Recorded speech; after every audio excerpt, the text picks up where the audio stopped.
What is going on, everybody? My name is Conor Lawler. Welcome back to another week of the Heroes for Hire podcast. We are back again talking all the week's movie news, entertainment news, and also a little bit of weird news thrown in at the end. But I am joined as always by my best pal, Mr. Shaun Mead. Shaun, how's it going? I'm good, Conor. For reference, there has been a helicopter flying over the house every 20 minutes for the last 2 hours. So, are they looking for a criminal, or is it just a general search? Just a general search helicopter is out there. Just to let you know they're there. They're looking for quality podcasts. And they've passed over my house numerous times. Nope, not here. Keep going. Nope, they keep trying, but Jesus. I think the dude Johnny's are recording a bit down the road. Look, we're only on episode 6, folks. We'll get better. We're only trying our best. If this is your first episode, you don't have to do anything. There's only been 6. Don't worry about it. Don't even check the back catalogue. Please don't. I like the bit of like, we constantly, now when we mess up, we can say, but it's just our first day. But it's like, it's not really, but it is. We're still new in the job. Also, my job, I'm still coasting on, he's only new. I've been there like 2.5 years. But I'm just a little boy. What am I meant to do? I don't know what the story is. So yeah, if this is your first episode, you don't have to do anything. If this is your second or above, we would really appreciate a 5 stars on Spotify, on iTunes, on your podcast platforms. There's 3 dots up at the top of Spotify, so just click that, click rate show, and then you can rate whatever you want. We had a few issues with Spotify during the week with the episodes publishing. That all is solved now, I do believe. So just to make sure it is, could you rate the episode, please? We would really appreciate it. For some reason, it published everywhere else except for Spotify. Except for the main podcast platform. And so there wasn't anything wrong with the publishing in that it worked everywhere on all of the other podcast platforms. It's genuinely, it makes no sense. And it was a really good episode as well, which I was pissed off about.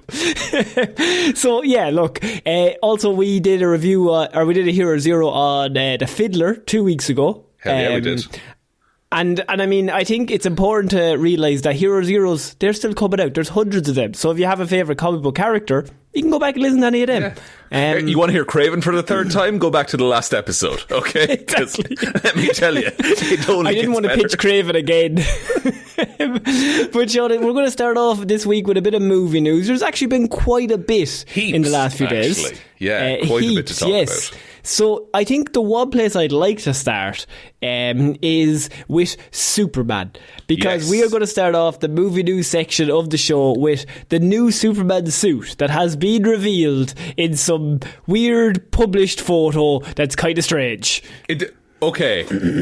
I'm going to say it right out of the gate. I really like it, and I like everything about it. The background is real distracting in that photo. So what was weird to me, right? And look, maybe me and you, we just don't have that like weird, like, I don't want to say the word obsession. I want to say like, we don't really give a shit about suits, right? If the story is good. Well, to a point. I mean, you can go really, really wrong and then it just kind of looks silly.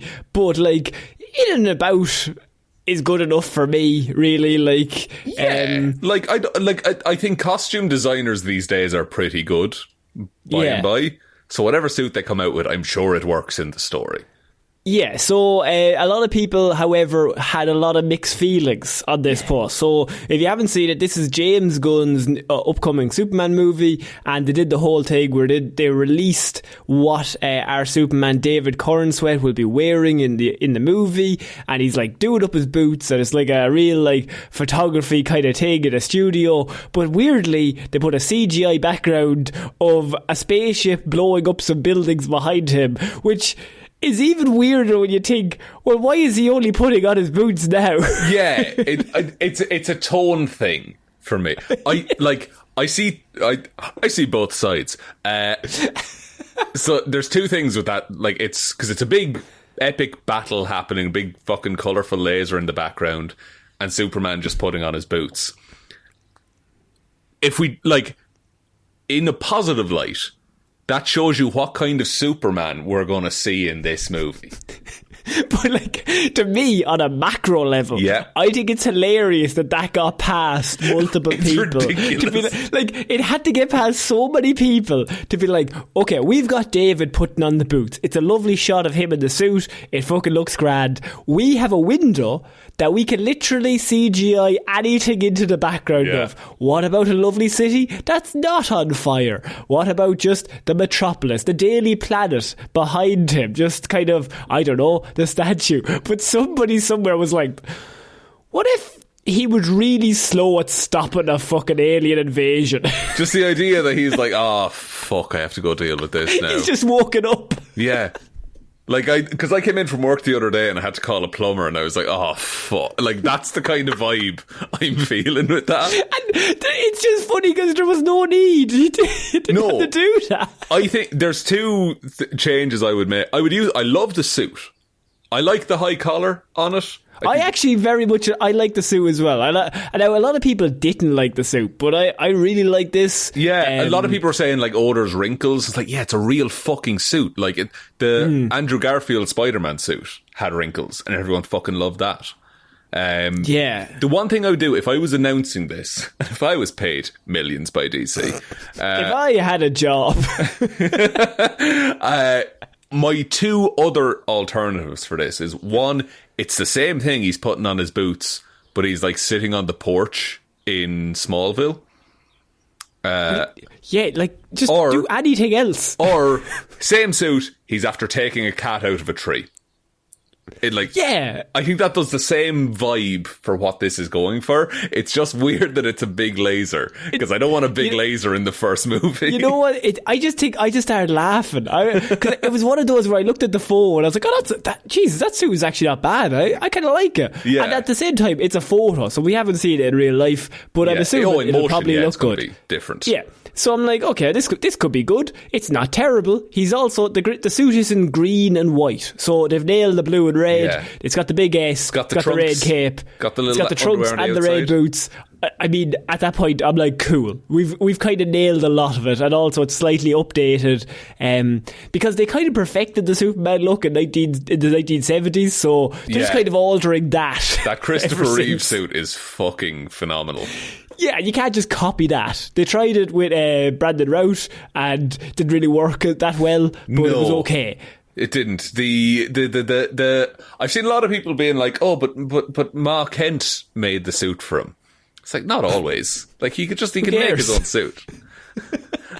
I suppose I think we just don't care enough to be like, but we're in that world because we love comics, but I don't care who makes the suit. I just want him to have a nice personality and he's not really sad all the time. This is the thing. It's like that, do you remember Movies with Mikey tweeted out like, no limitations, who's your Batman actor? And everyone started imposing limitations on it immediately.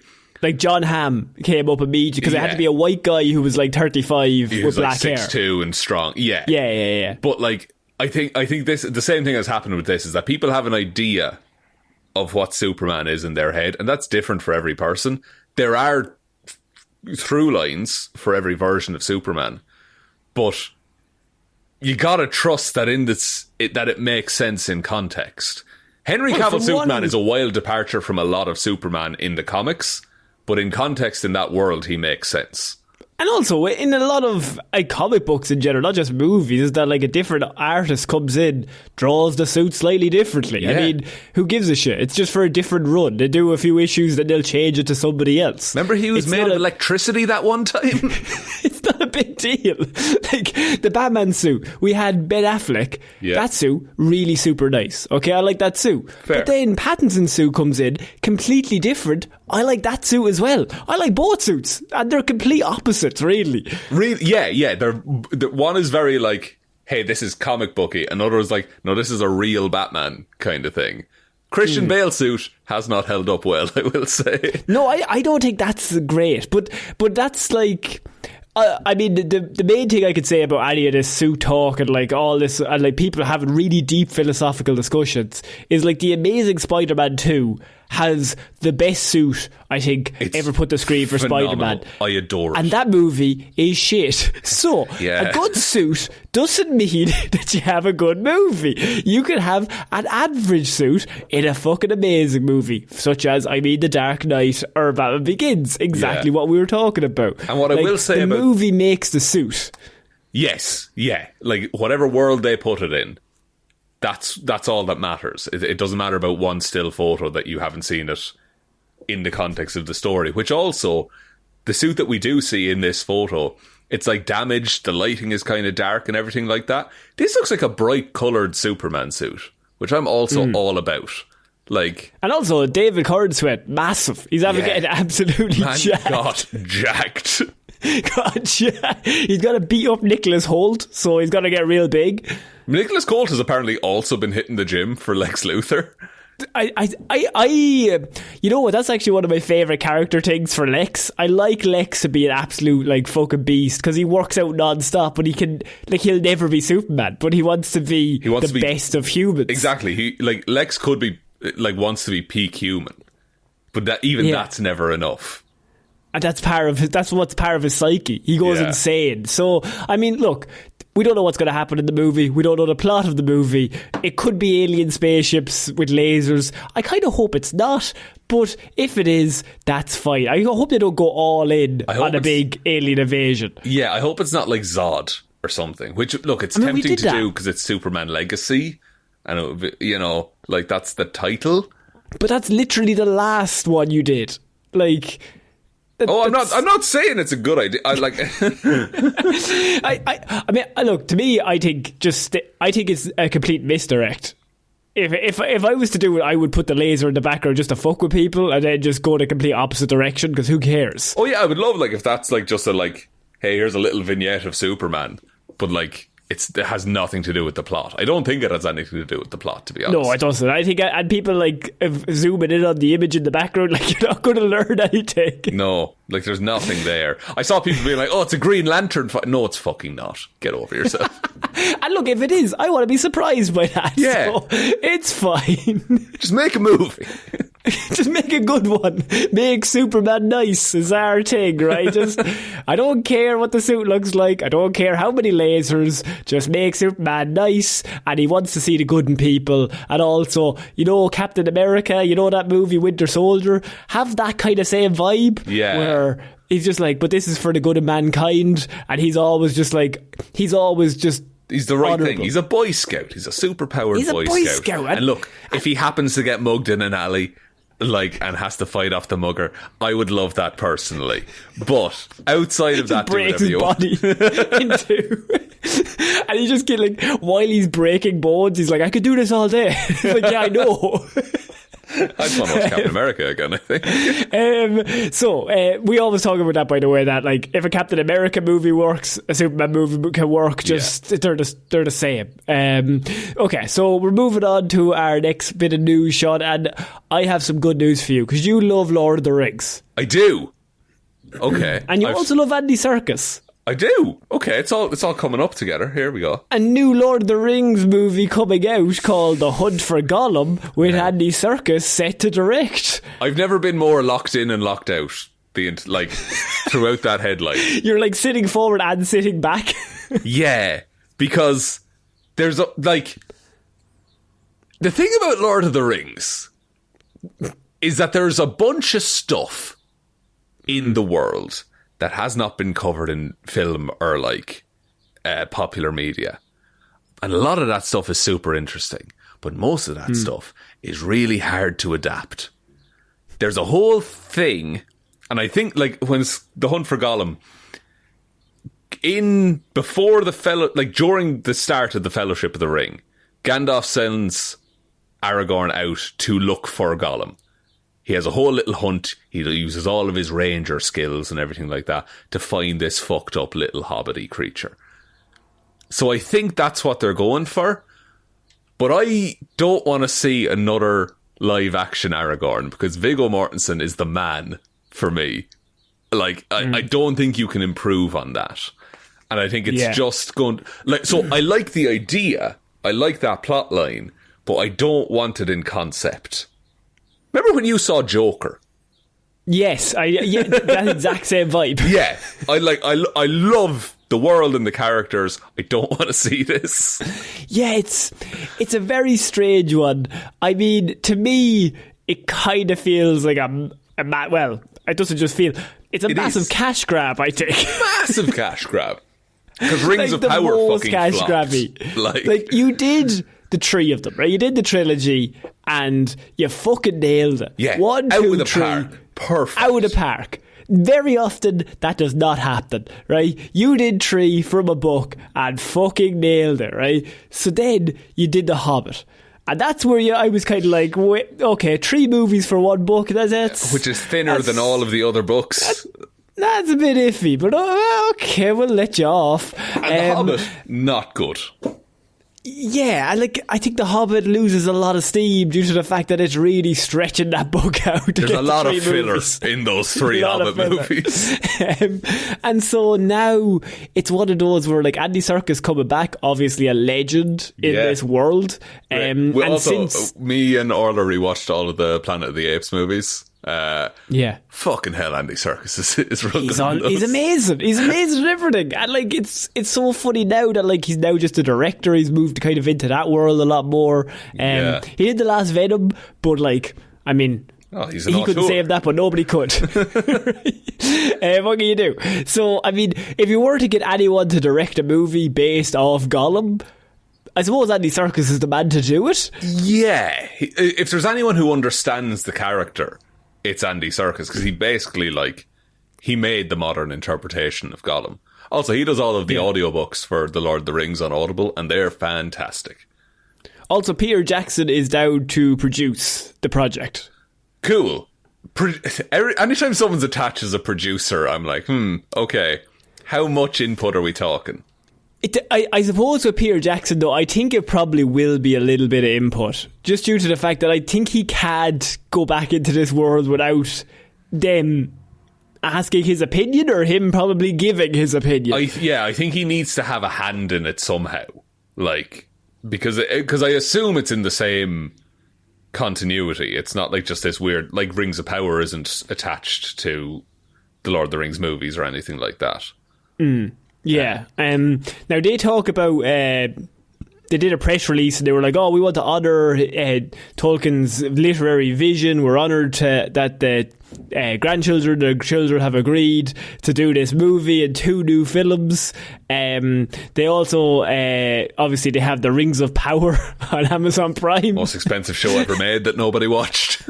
And so now I think with this, after they did that show and nobody watched, they were like, okay, now we need Peter Jackson back and we need Andy Serkis back if we're going to do this. I do really think, though, that of all the characters to do a movie on, Gollum would be the last character I would pick from the Lord of the Rings movies. See, it's the hunt for Gollum. So it's that's not even worse. So the big payoff is the Luke Skywalker reveal at the end. Well, here's on Skellig Michael. I guess, yeah. The thing, there's a lot of people involved in the hunt for Gollum. So you get the elves, you get the Aragorn, you get a little bit of Mordor in there. Also, I butcher these pronunciations every time, by the way. Don't worry about. But I would be shocked if we don't see Orlando Bloom back. Honestly. The problem with Orlando Bloom looks the exact fucking same. Yeah, so you could bring him back immediately and Legolas is in the movie. So that's fine. But I do agree with you about Aragorn. Because I think that's perfect. You don't want to fuck with that. Yeah, I don't think there's a modern Aragorn that you can do. There's no actor that can do it as well as Viggo did it. Also, those movies, we've said this before, they're such a moment in time because it was just easier to fly everyone to New Zealand and do it for real.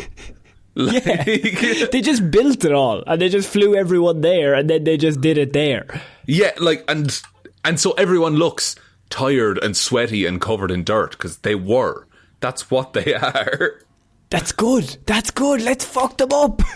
Also, by the way, this is not to do with Lord of the Rings. Go ahead. But have you seen The Fall Guy? Not yet, no. I couldn't recommend it more. Is it good? It's fantastic. A mid-budget movie. We've been crying for it for ages. David Leitch, he did Bullet Train, and now he's doing fucking. He did The Fall Guy. I mean, it's got Gosling in it, so immediately I'm locked in. Oh, I'm on like, board, yeah. Of course. If Gosling's in it, he's a fucking hilarious person. I'm all in. But like, him and Emily Blunt are amazing in it. Do you know what the one thing I will say is, it's just a movie, but it's like one of the best just a movies I've watched, where at the end of it I was like, that was fucking great. I don't need to see any more of any of these characters, but that was a fucking romp. I don't want a sequel, I don't want a prequel. I'm happy with everything that I got just now. I was just like, that was a fun 2 hours spent eating popcorn and watching a very silly, funny movie. Like, I just... There should be more of those. I will see that. It hasn't. I haven't got across it quite yet. It's just like, so you don't have to know anything. You just go. It didn't make a lot of money, which annoys me, because those movies were like the bread and butter of Hollywood for so long. And you have Gosling and you have Blunt. How did it not make money? But the thing about it is that any promo I saw for that was people talking about it. It wasn't pushed by the studio. Like, there was, like, because what, fucking Black Adam got how many posters on the side of buses and everything like that, and then something like I know. I think Gosling was pushing it hard on like the socials, and he was on Jimmy Fallon and all. But like, it's really sad, because like, we don't really give a shit about money. Like, the movie's good, but the studio cares about that stuff. So like, they will not make another movie for $70 million if this one also didn't make a lot. No, I think it cost 110. And I think it's made only like 50 back or 60 back already. So everyone go see The Fall Guy. Yeah, movies like that should exist. We can change the box. We can change it. We can change this ourselves. But yeah, I would review that, by the way. But it'll just be me going, this is great. I'll do one of those. Like, we're due a great one. We should also review Bullet Train, because Bullet Train's fantastic. Bullet Train is also fantastic. I love Bullet. If you ever want a movie to watch with your dad, put on Bullet Train. The Fall Guy is also that movie. Okay, I'm on board. Yes. Okay, we're going to move on from the Lord of the Rings, Shaun, because I have a news story about the movie that we are going to be reviewing for this month's Patreon. I've already decided. Right? Oh, well, of course. So for those that don't know, we review a movie every month on the Patreon. Usually, the patrons take the piss and have us review terrible movies. But they get to choose. They get to choose. We've instituted a rule that in our birthday month, we get to pick the movie we talk about. So May and June, which is luckily back to back, so we get 2 nice months out of 12. Nailed it. 1/6 of the year is nice. We did Irish Wish last month, if you don't believe us, but we get to basically choose, and May is my month, so it's my birthday this month. I'm turning 64, and I'm looking very rough. Very rough. You're looking rough for 64. Looking rough for 64. But we are going to be reviewing a movie that Shaun has never seen. It's batshit. That is The Maze Runner. Oh my god. Yes. Okay. I'm not mad about this. Because I've never read the books, I've never seen the movies, I know nothing about The Maze Runner. And I've read all the books first, and then I watched the movies, and the movies are suitably batshit. The books are insane, but the movies, the first 2, definitely. The third one kind of just comes into a generic action movie, but like, the first 2, full on batshit, just insane, and I'm all in. I'm on board. They're not good, but they're also not bad. I can't stress enough they're not good. Well, I wouldn't say they're not bad. They're just... Connor, they're real steel. They are real steel of the movie world. It's genuinely not bad, but it's not a great movie. I think you'll actually like it. It's one of those where it's going to hook you immediately. See, I'm from the time that those were made as well, so I feel like it will appeal to like core aspects of me. I read all the books first, and then I randomly watched it on TV one night at like fucking 11 o'clock. It was just on, and I was like, holy shit, they're not doing the book too terribly. And then I was like, okay, I'm in. Alright, I'm on board. Let's fucking go. So the Maze Runner series, though, Shaun, the news I have, is going to be getting a reboot with director Wes Ball coming back to produce the next movies. What else has Wes Ball done? Why do I know that name? Wes Ball is a very talented man. Shaun, what has Wes Ball done? He's doing Kingdom of the Planet of the Apes, which is about to come out. Yes. He's done... Hang on. Mostly The Maze Runner, I'm going to be honest. And then... He directed all three of them. Yeah. And then he was a graphics artist on Pirate Master, so I'm already on board. You love him. So 20th Studios is gearing to reboot The Maze Runner. Now, the thing is, right, that the last movie came out with, like, I think 2018? That was the last one. So they are going to be doing a new one. Seems soon. Yeah, like Wes Ball's production team is going to be coming in to do it. So he clearly loves this world. It also proved to basically be a massive financial success the first time around, which is why they're coming back, because Dylan O'Brien was the lead character. It made nearly $1 billion against a modest $157 million combined for the three movies. Jesus. It made nearly $1 billion. That's insane. Yeah, you can understand why, as a studio in a suit, I'm like, yeah, I don't give a shit about the property, but that's money.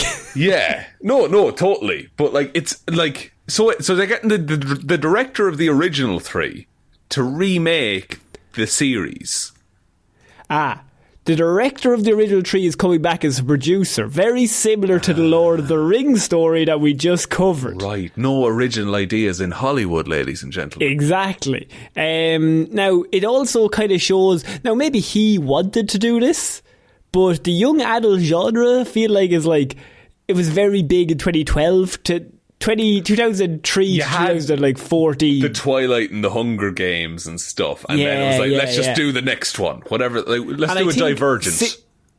And since then, Percy Jackson, the TV series, has come out, it's fucking and great, the Hunger Games prequel Ballad also of came. Snakes, of course. Also, exactly. So I think they must be looking at that. This is Warner Brothers, and they're like, 20th Century Studios, and they're like, well, I mean, if it's worked for them, we gotta bring them back as well. Do they bring back Dylan O'Brien? What are they doing here? If it's 20th Century, then that's owned by Disney, who just made a bomb off of Percy Jackson. So, yeah.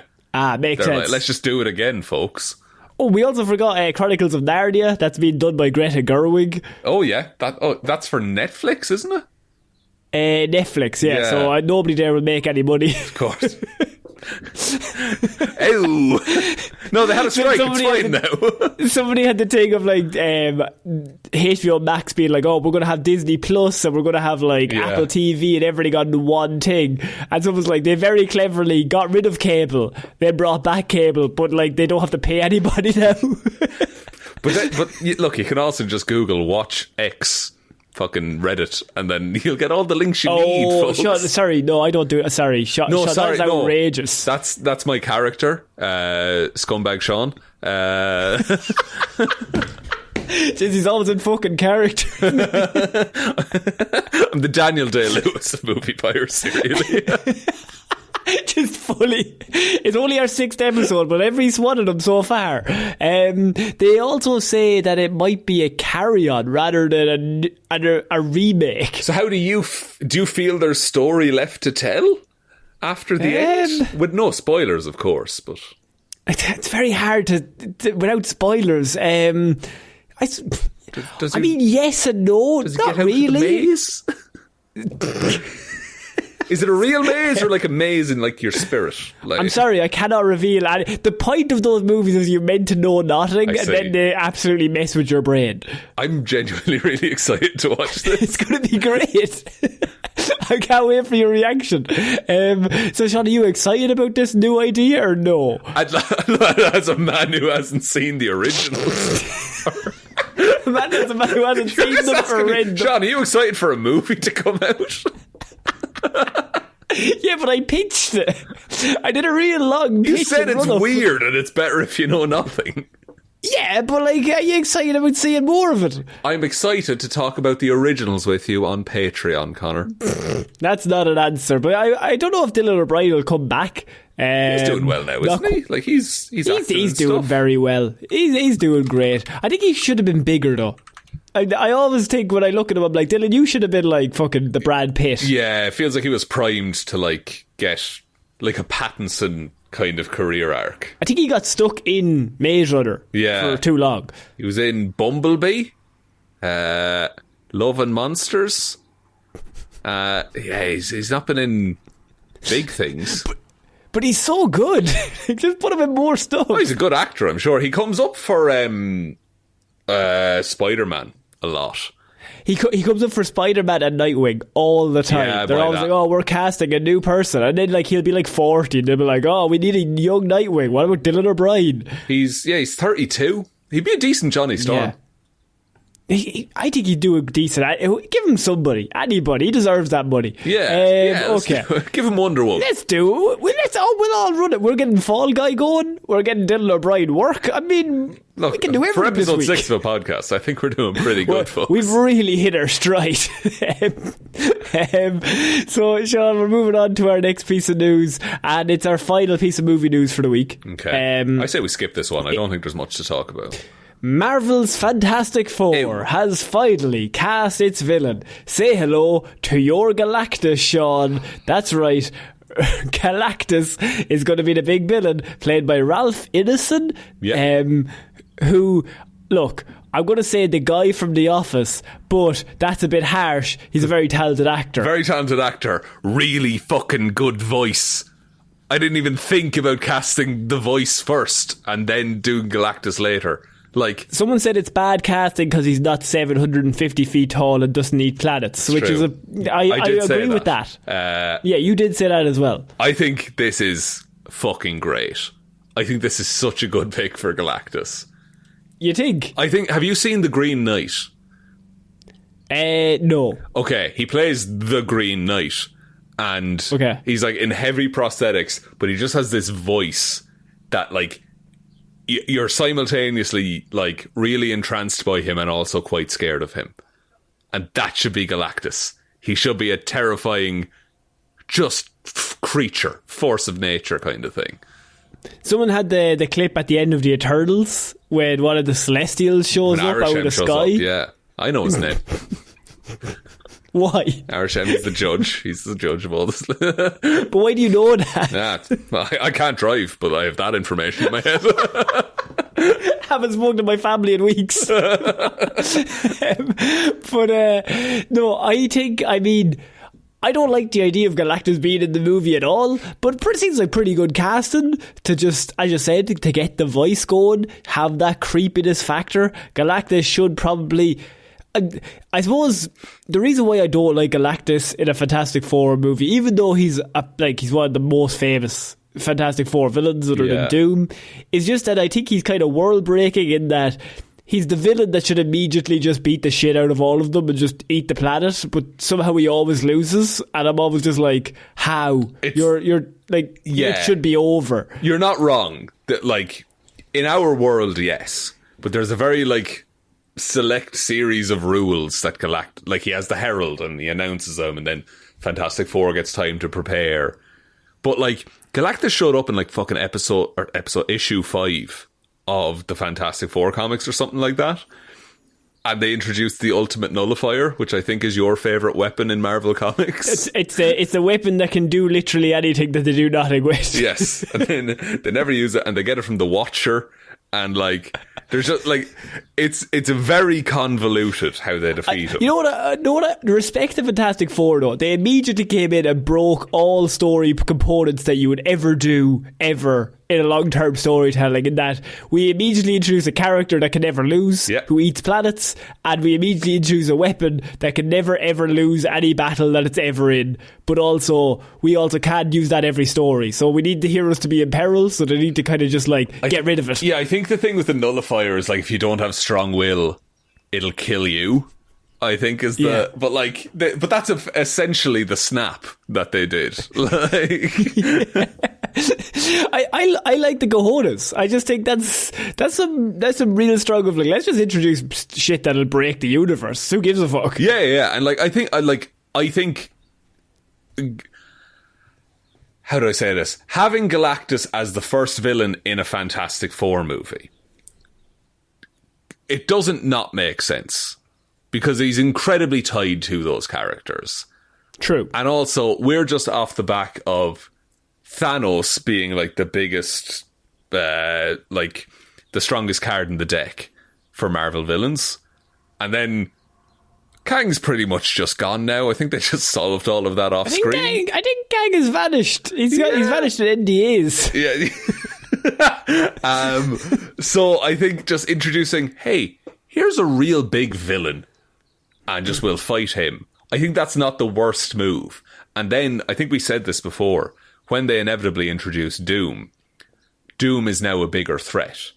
Because they've beaten Galactus, who should be unbeatable, but now they're scared of Doom. Which I think makes more sense if you want Doom to be a long-running villain in, like, the movies. Yeah, I suppose. I mean, the big question that everybody's been asking me, Shaun, and you probably have been asked it so many times, is how big will the cloud be? I would say... I want a fog, really. I want a real strong fog. If we could get a fog over, like, the east coast of the US, that would be the ideal level of Galactus cloud. But if we could do, I don't know, maybe 700 cubic feet of cloud, that'd do it for me. I think you double up. You do Rise of the Silver Surfer cloud, right? You do that cloud, but then we also have fifth issue of Fantastic Four Galactus in his little suit. I genuinely think they might do that. Like, a big cloud comes down and you think, oh, they're doing the cloud thing, and then it parts, and it's a big 700-foot tall man in his little purple shorts. And his dumb helmet. I want them to be 700 feet tall. I think it'll be really funny if he's just so tall. If Eternals did nothing else, the scale of the Celestial Arishem at the end, solidified to me that Galactus can work. Galactus should land and then look at the big hand coming out of the ocean going, he was a little fucker, wasn't he? Yeah. I want him bigger than that little fucker. Have you heard about the Galactus conspiracy? No. There's a thing in Marvel Comics, it might have only been mentioned, but like, there's a group of people that think that Galactus is fake, because you have a character like Mysterio who's able to make illusions and make people see things that aren't there. And that's easier to believe than, there's a 700-foot tall god who eats planets. So people are just like, no, it's just a Mysterio illusion. Don't worry about it. Has he ever actually eaten Earth? No. As far, like, he probably has in some, like, side stories. Like, it's probably like the end of a storyline of, and then Reed Richards wakes up. Yeah, He's like, oh my god, that's that would be terrible soon. if that happened. Wow, let's throw my son into his mouth. Like someone has seen that in a vision or something like that. Well, he's never, like, canonically, I don't think he's ever won, you know? I think this movie will be fine. Whoa. Apparently John Malkovich is cast as someone in it. Yeah, he's not disclosed in this as well. Yeah. Yeah, I wonder who that's going to be. That'll be fun. Well, I'm just playing off the fact that it's all fine. It's also, I don't think it's going to do as well as they think it's going to do, and then they're going to really panic. Yeah. And then they won't know what to do. I think it could do, like, I think this is going to do Iron Man numbers, which is not bad, but it's not what they want it to do. They want this to do Endgame numbers. And nothing will. It's just a movie at the end of the day. It's just a movie, and the last few movies have been bad and people have dropped off. Like, yeah, and more people will have probably dropped off by the time this comes out, because it'll be next year. Yeah, I think the same is going to happen with Deadpool. I don't think it's going to make as much as they want it to make. But they need to be okay with that. I think Deadpool is going to surprise. Look, I mean, it's going to make a lot of money, but I think the love of that character, it's a weird vibe at the moment. I like to do with comic book movies. Yeah, like it's and it's not fatigue. It's just there's been a lot of bad ones, you know. People are scared. People need to go see the Fall Guy. You need to go see the Fall Guy. That won't let you down. Because that's it. And we need some safe bets every now and again. And you used to be the safe bet, but you're not that anymore. No. Okay, Shaun, I think that's it for this week's movie news. Oh, no, because that means I have to edit a jingle, Connor. Shaun, play the jingle.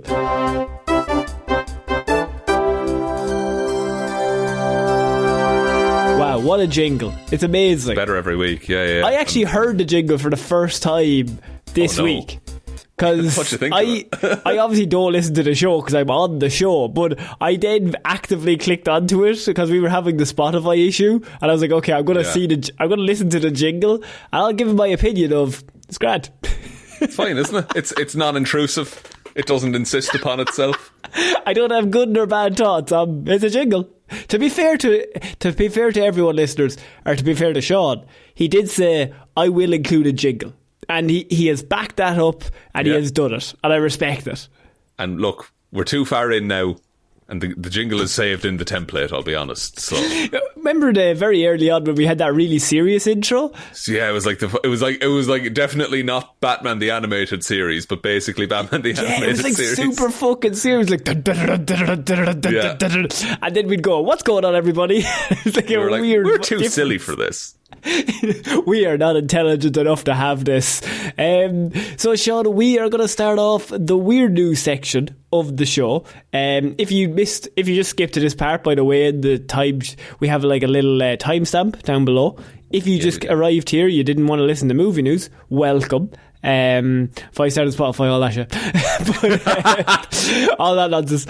Pretend I did another full intro. But this is all the week's weird news, all the strangest news stories from around the world. Shaun, you have not heard these, I assume? No, I've been too busy looking at alternate jingles and then saying, no, I nailed it, to look at any weird news. I did fist pumping. Yes! High-fiving myself. So we're going to start off the weird news section of the show, Shaun, with the only place I could, and we're going to Dublin. And not only are we going to Dublin, we're going to New York. And Dublin. This York. Because, okay. Shaun, I'm starting off weird news with the recent installation of Dublin's newest feature. That is basically a portal that kind of shows one street in Dublin and one street in New York, and so people in New York can see what's happening in Dublin, people in Dublin can see what's happening in that one street in New York. It's a 24/7 live stream.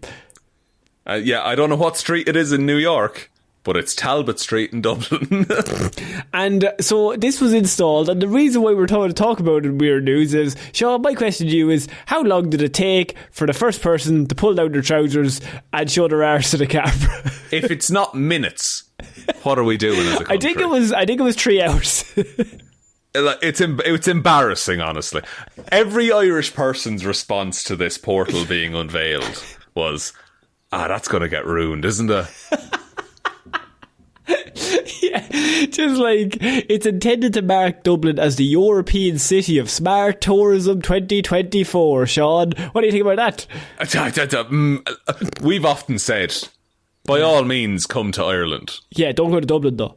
Don't go to Dublin. Don't stay in Dublin, certainly. Like, arrive in Dublin. Yeah. And then get on a bus out. There's no train from the airport. Why would we have that? Go to any number. There's 31 other counties you can go to in Ireland. Go Galway, Kilkenny, Leitrim, Cork, Waterford. Lovely spots. Yeah, Mayo. Go to Mayo. Mayo's a lovely Westport, the Irish Wish movie. Based there, it's lovely. So they've set this up, and Shaun, the portal has proved very popular with Dublin locals, with crowds gathering to check out what's happening across the ocean. There has also been some interesting encounters in the few hours since it was launched. In one clip was shared, a Dubliner can be seen trying to communicate his phone number to a special someone on the other side in New York. He was trying to chat up somebody, and I mean, you gotta respect the hustle, but at the same time, that's a long flight. There's probably somebody, 20 minutes down the road. That's the thing, yeah. Like, make it easy on yourself. I did hear a movie pitch that you get Paul Mescal and Ayo Edebiri meet each other in the portal, and they strike up a little rom-com romance, and that sounds pretty good, to be honest. She's Irish as well. She's Irish. She's one of ours. Yeah, she's proudly one of us. So, like, I think we could definitely get that going. I mean, I think we just want a rom-com with those two people for no reason. Yeah, imagine the Graham Norton couch, folks. He's another one of ours, even if he forgets it. We see you, Graham, doing the Eurovision, but for the BBC, we know, right? Let's Graham, come back here and do it. We'll let you in. Don't worry about it. RTE would fucking bend over backwards. Oh, they would actually. They'd pay you so much money, but we don't have BBC money, so understandably, fair play to you. Also, gotta respect the hustle. Like, he comes back here all the time, so he's actually beloved here as well. He is, yeah. Oh no, I'm not taking digs here. Like, if you want to get Graham, if you want to get us on the couch, like, we'll come over. If there's any person we can't take digs at, it's Graham Norton. He's a true legend. It's true, legend of the game. But Shaun, my question to you is, what are you going to do to this portal? I mean, I'm gonna hold up a Heroes for Hire banner the whole time. True. We could get some cross promotion. If we have any listeners in New York, we'll see, can we arrange it?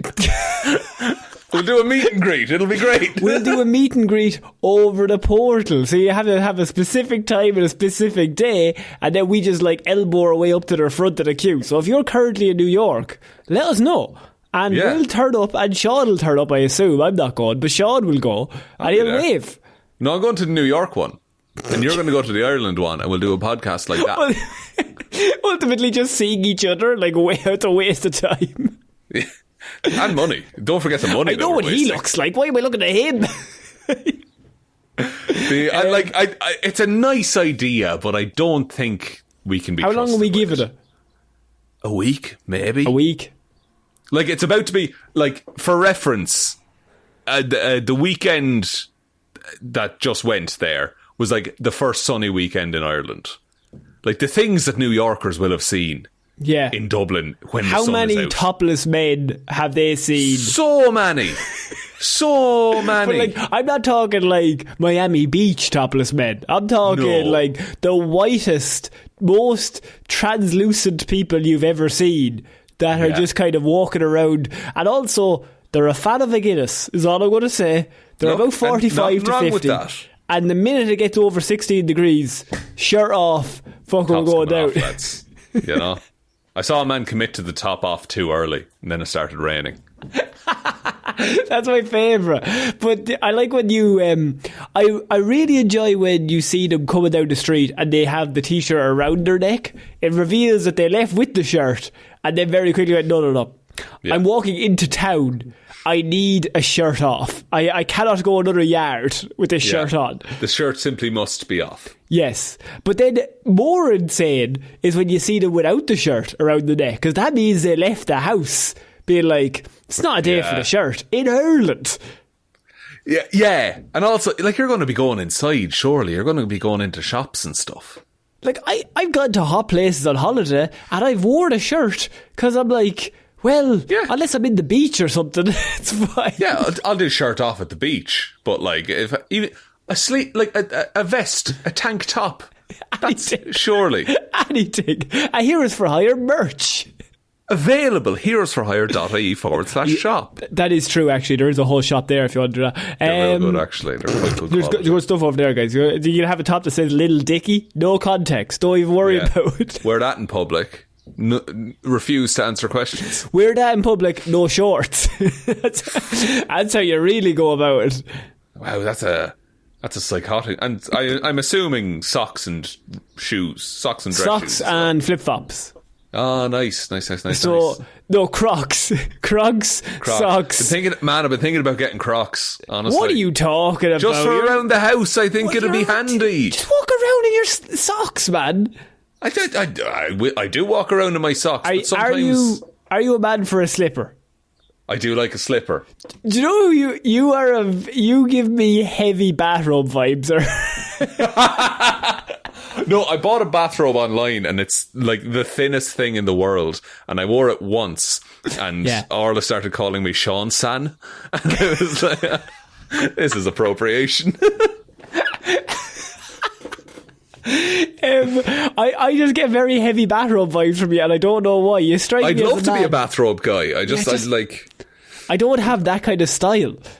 Do you think I could pull off a bathrobe? No, I definitely couldn't either. I just wake up and put on trousers and a t-shirt.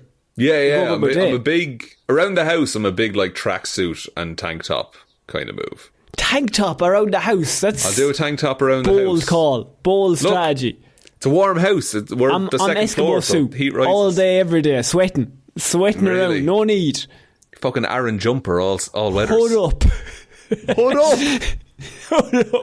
Inside, it might rain, might get in through the window. It's true. So, He's Shaun, safe, man. that portal, by the way, is going to end up absolutely in bits. I give it another week. 100%. But we're going to move on, Shaun, because the news.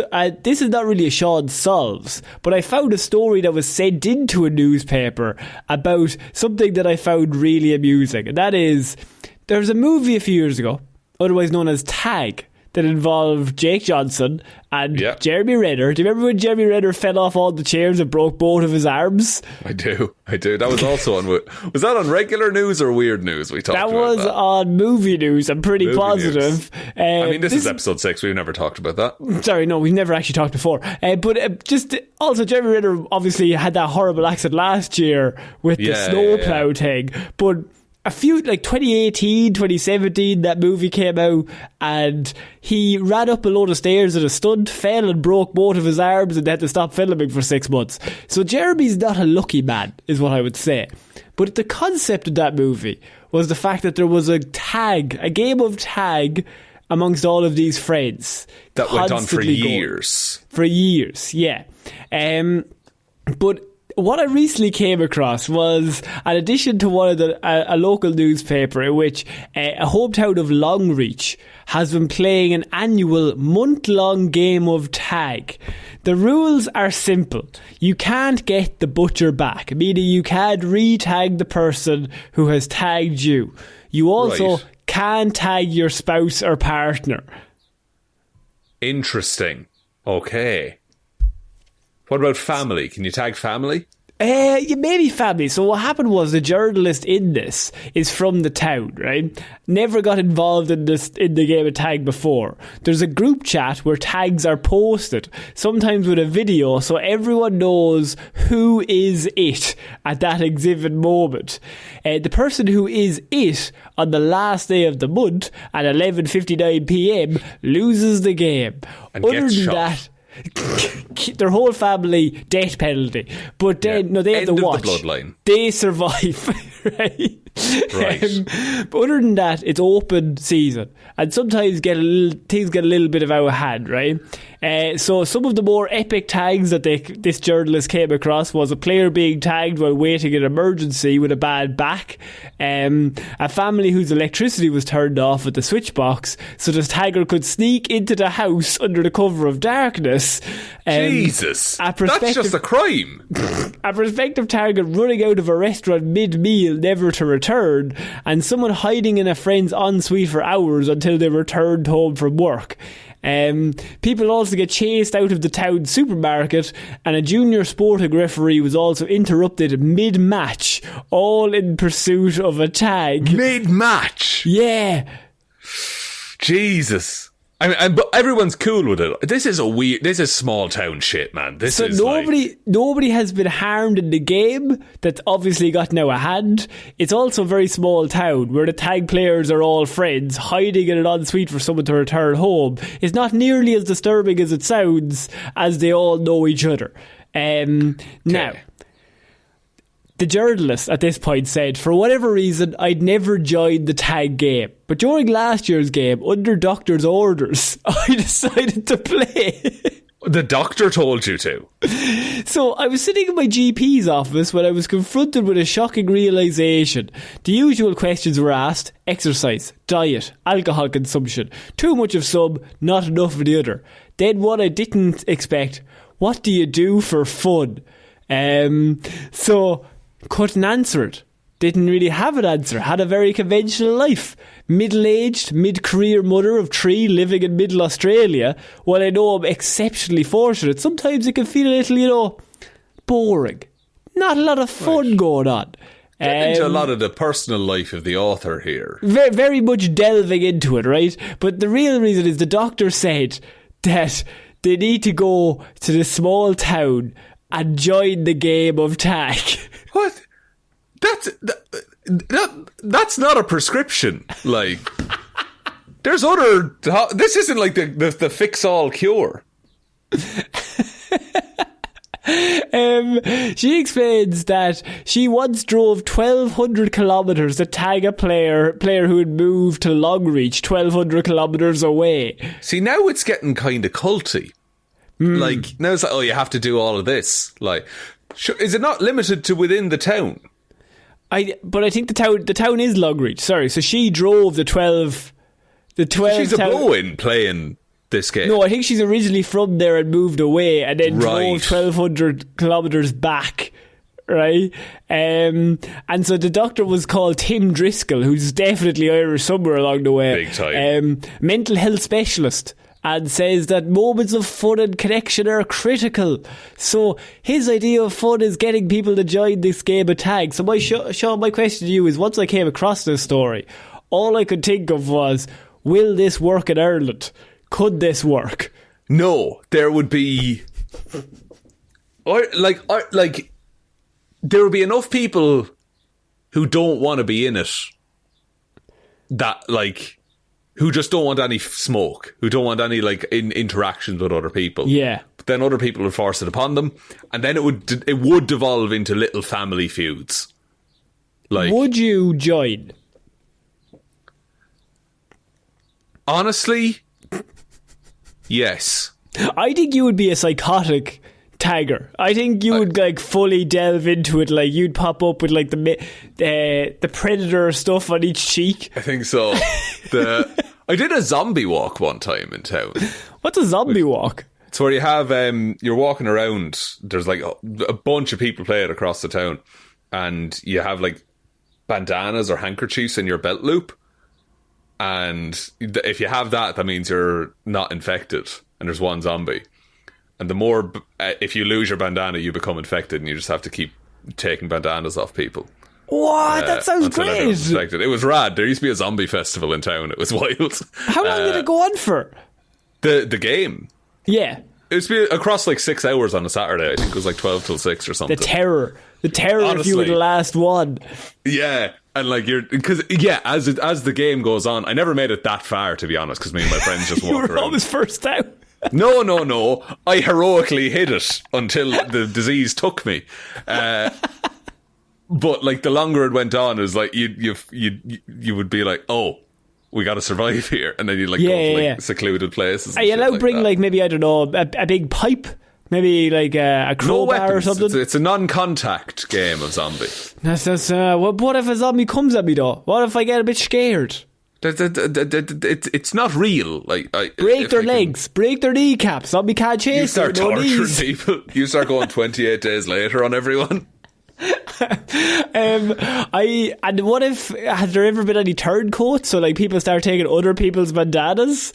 Not that I know of, because only in the rules, only a zombie can take a bandana. Oh right, okay. Because I would immediately take your bandana. Of course, but also like you're playing just around town, so there are just regular people who aren't playing. Because I would put it in I would put like one bandana in. I would steal your one, obviously. Yeah. And then when mine got taken, I would walk to the side and put your one back in, so it looked like I hadn't been gotten. Oh my god! But really, you're about to take some bandanas. But I'm about to take more bandanas as we work along. No, I'm still not a zombie. I'm guaranteeing. You're just on the side of the zombies. Yeah, yeah. I'm like, they're over there. Just whipping bandanas off people. Shaun, I think a game of tag is one of those where, I mean, you could get really fucked up. Do you go for the old people so that like they'll never get anyone, or do you go for the youngs? You'd go. I mean, you'd. See, I think there's a sportsman element to it. Going for the referee is a fun shout, actually. In the middle of the game, so you get them to chase or run away. Because the reaction of the crowd, and then the referee still has to finish the match. But lost all control and authority at that point. Yeah, and no one wants to go near him. Like... He's a fucking great... He's now it, so we can't... Yeah. We can't even look at him. The move is like you tag a doctor. Like, and then no one's going to that doctor. No, you need someone that you want people to stay away from.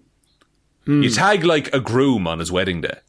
Oh, so someone you hate. You always tag who you hate, I assume. Tag who you hate, yeah, and then because they're ostracised then, and they can't tag you back.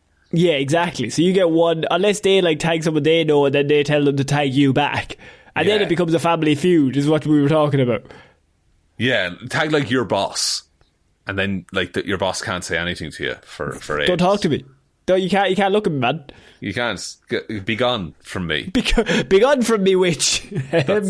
So Shaun, we're going to move on to our next piece. I just wanted to touch on that tag because I was like, a whole town is playing tag in Australia, and I just think that's very Australian. It's good crack. You know what, lads? It's good. You're just up for a laugh, aren't you? It's good, clean fun. I'm a big fan of it. Shaun, we're going to move on to our next piece of news. And I have Kyoto government worker assaults co-worker for spoiling popular manga series at the office. Ooh. Okay. What manga series was it?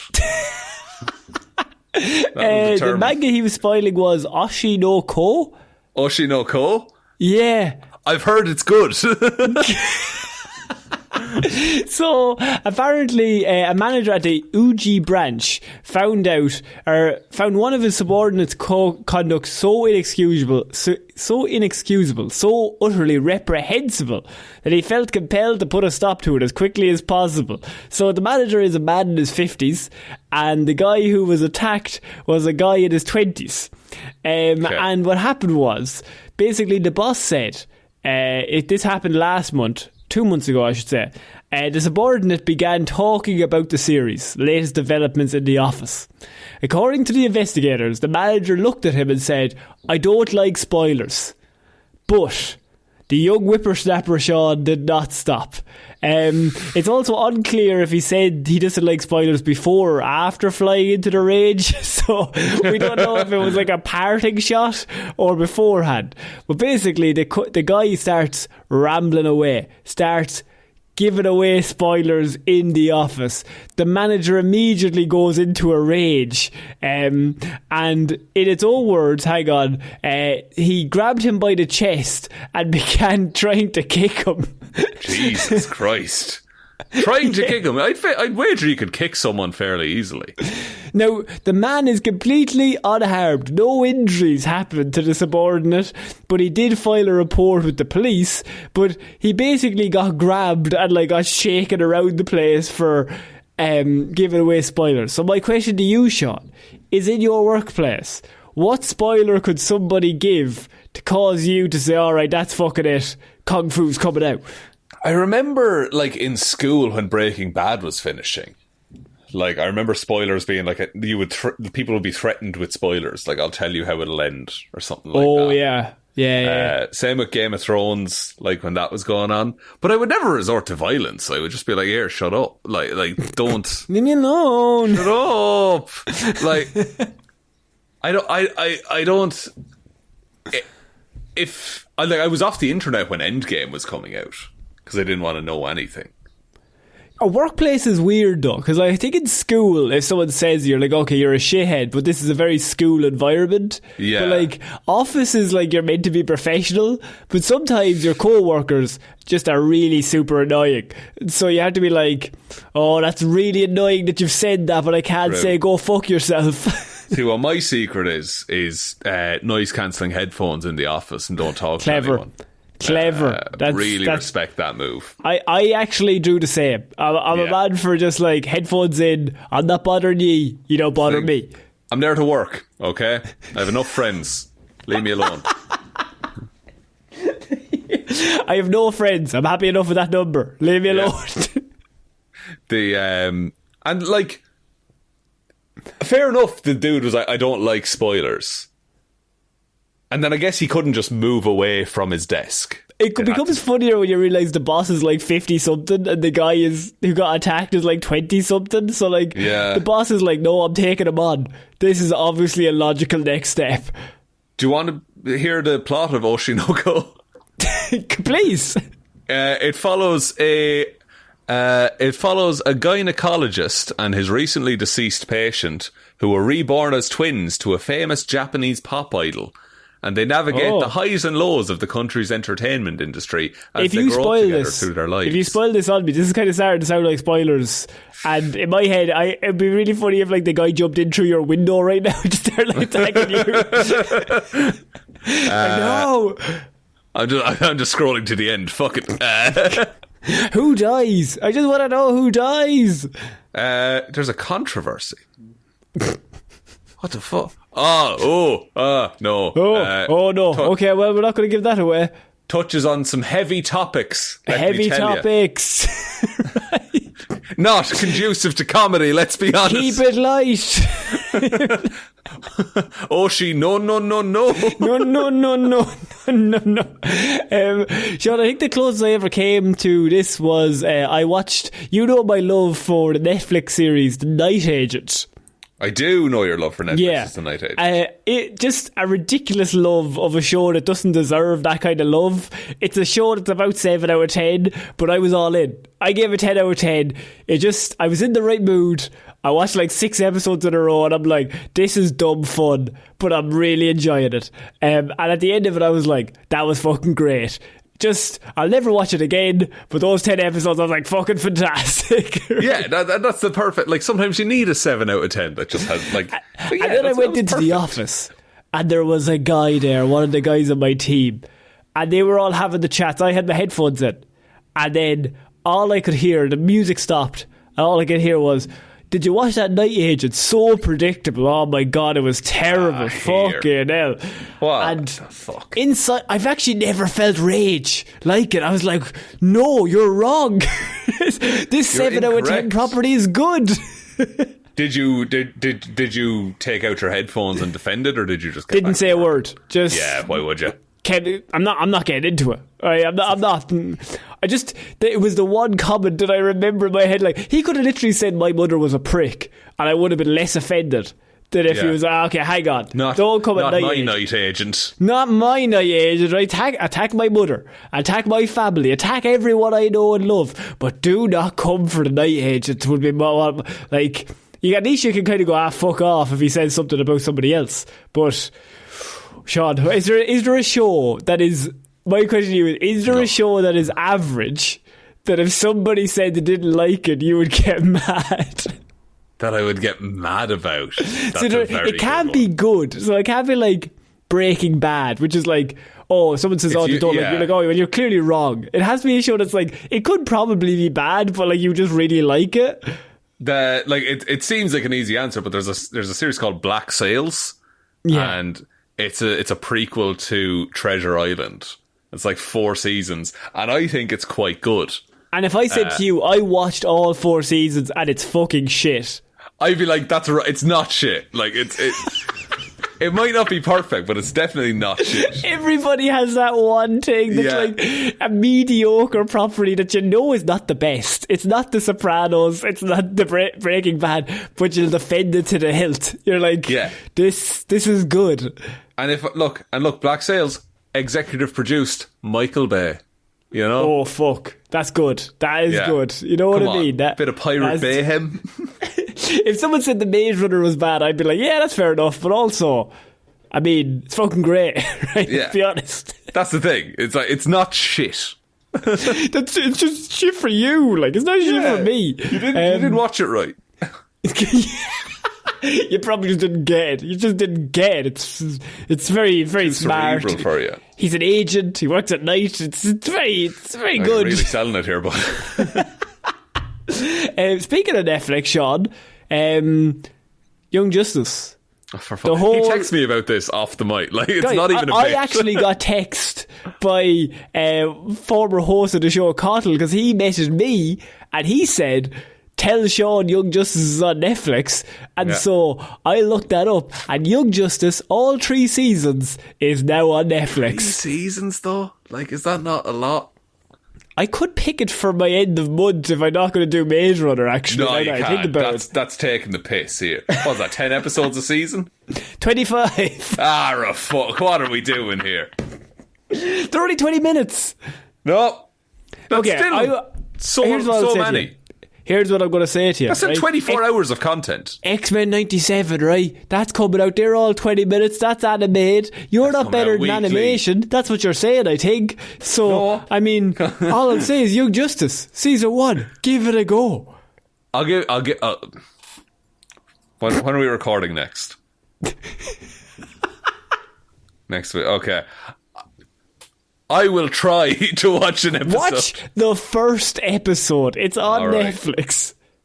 Okay.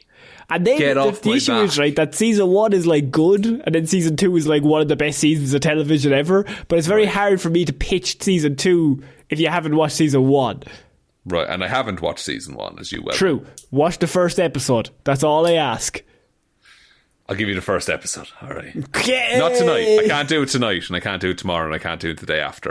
But when you watch X-Men 97, just do a double.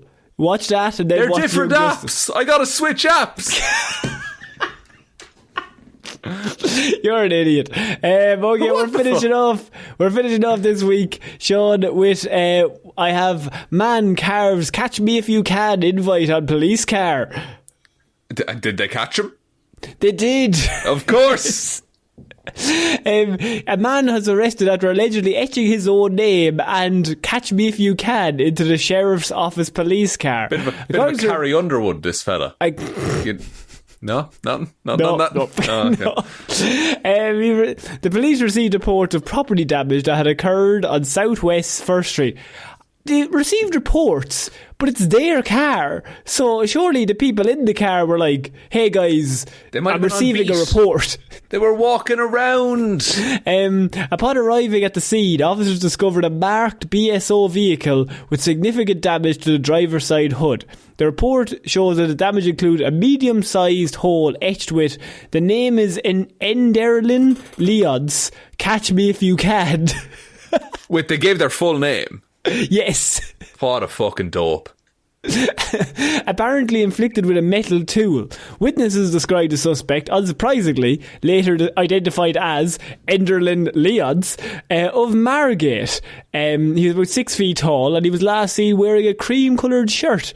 But deputies in the area made contact with Leons at his home, in that they had his first name and his last name, so they immediately went to his house, where he reportedly immediately admitted to the act, citing personal grievances. He spun around in a chair, clapping slowly. Well done, boys. Well done, you cracked the code of who I am. He's obviously stroking a cat at the time. Yeah. It was during the interview that he basically made several spontaneous utterances, like, I did it, I committed a crime, and I should be going to jail. It was then came out that he basically wanted to go back to Haiti, where he's from, and so the best way that he thought he could do that was by getting deported. Just kind of start doing some crimes. Right, but then he's still going to go to jail just in his own country. I mean, if you want to be home, you want to be home, but... He even said, take me to the officer's house so I can tell him I did it personally. So he's ready to go. He's got his bags packed. But my favourite part of this whole article, in the most lock-stock done story I've ever had, despite his confessions, a witness at the scene could not definitively identify Leons. He could be lying. He could be just looking for clout, you know? Imagine they have all of that evidence and they bring the witness in. They're like, there's the lineup. Pick him out. And they're like, it's like handing his ID over to him. I don't know. However, when deputies made contact, Leons was wearing a blue shirt and shorts matching the initial description. So he was also carrying metal joint pliers and with evidences of green paint transfer, which is basically what's on the cruiser. The damage to the cruiser was about $1,000. And he immediately kept saying, he kept acknowledging his actions while under care, persistently stating, I messed up that cop's car and I should be going to jail for that. I hit the car and why aren't you taking me to jail? So the cops are like, man, he wants to go to jail too much. Like, it's kind of like a Joker situation. It's like, this is what he wants to happen. Yeah, we're playing into his hands with this one. Yeah, we're actually playing his game. If you, in the next 15 minutes, had to get arrested, what would you do? Next 15 minutes. But I'm not harming anyone, am I? That's up to you. You need to get arrested. I need to get arrested. Okay, yeah. What's the easiest way to get arrested? Well, I suppose drive to the police station and say I did a crime. True, but then they'll question you for hours trying to decide which crime. You need to be cut and dry. It can't be There can be no wiggle room. It can't be you just go and say, I need to be arrested. It can't be custody. Has to be jail. Has to be jail. You need to be thrown into a cell. But then I have to do a crime, but I don't really want to do a murder. So I'm not saying, just what's the quickest crime? I don't want to butcher somebody to death, tie them to a chair, and chop off all their legs, and I suppose that's the only option I have. See, you're going real big right out of the gate. Nuclear. I don't want a nuclear bomb in town. I really don't. So I was thinking, like, I don't know, smoke inside or something. Like go to a pub and just start smoking. Yeah, you know. The easiest thing would be to cause a public disturbance. Yeah. You want criminal mischief or something like that, is how you get. Okay, I'm thinking, smoking would be good. Maybe drinking outside of school. That's a good one. Pulling fire alarms unnecessarily. Pulling fire alarms is a really good one, yes. Yeah. You'll get arrested for that. What other way? So you have 15 minutes. So if you don't get arrested in 15, this is definitely a TikTok trend that's waiting to happen. Oh, 100%. And just look, tag us in it. Please. But also, don't do crimes, kids. Don't do crimes. We're anti-crime. And if you are going to do a crime, just chop off somebody's legs, tie them to a chair, maybe just take all their fingernails, get them in a saw trap. Get a weird chair and take the bottom out of it, and then get a rope with a big knot on the end and just wallop that into somebody. What you want to do is you want a Casino Royale, anyone that you get. Yeah, anyone. Friend or foe. Just find somebody. Anyone. An old lady. Just do it to yourself. Slow. I don't care. Easy to get an old lady into a van is what I'm saying to you. And children. They'll come straight to that van if you have a Okay, I think you've done the arresting, Conor. Your presidential campaign is ruined. Ruined. A vote for me is a vote against old ladies. Please. Oh. No, I'm pro old lady. No, I think they do nothing for society. Wow. She's like the oldest lady's like, fuck him. I'm voting against whoever he's running against. This guy's a dick. And I said vote you in just to see what happens. Yeah, maybe negging. It's a negging situation. They heard all that chair talk and they're like, maybe. Oh, don't talk about chair. So, Shaun, we are... Mikey, get on it. It's the end of this week's Heroes for Hire episode, I should say. So many shows. A fantastic episode 6. We're really getting into it at this stage. Shaun, do you want to take us out? Yes, thank you everyone for listening to this episode of the Heroes for Hire podcast. We will be back on Friday with Hero or Zero, and then next Monday with another episode of the show. Big thank you to everyone over on Patreon, patreon.com/Heroes for Hire podcast. Link to that is in the description. And big shout outs go to Róisín and Baby Ben Palmer, Joe Burney, Ryan Komatsu, Dozer Enthusiast, Evanson, Waffles Loves you and hopes you have a good day, David Clarke, Shaun Chuck in the Washington, it'll be Grand Jamieson, Dominic, Anna looks forward to the next Irish animal story, Hjelmroos, Danny McLaughlin, Lordsmish, Michelle Browne, Michaela Doughty, Frost, overwhelmed by uni and other bad choices. Ed Ball, Conor and Lorraine are certain you could kill someone with a compass, just aim for the carotid artery. Russ is wondering how often does old Shaun check these Patreon names we put all this effort into Parfitt. Luke the Gamer 1. Jackson Bruheim has released a new episode of Can Columbo Crack the Case. Liz had a few too many on St. Paddy's Day and Tipsley subscribe to the Patreon. Kira Lawler, Judge Lahey, The Amazing World of Keza, Mikey the Ledgebag, Chair's #1 fan, Chair, Kyle Borowski, Rory, Shaun subbed to the Patreon after 10 creamy pints, Pete can't wait to hear his name read out in the podcast, so definitely won't make it too long, and Jack Markham. Thank you all for your continued support. We really, really appreciate it. You help us to keep the show going, and we wouldn't be here without you. So head on over to Patreon if you want to support us that way. There is also the merch store, heroesforhire.ie/shop. Twitter is @heroesforhirepod. The 4 is the number 4. Facebook is Detective Divilment's discussion group. Instagram is Heroes for Hire podcast. And the best way to ever help out the show is to tell one human being that we exist. Just the one, please. I think that's about it, Conor. I think so. So I've been Conor Lorraine. I've been Shaun Meehan. And we shall see you all next week, guys. Bye.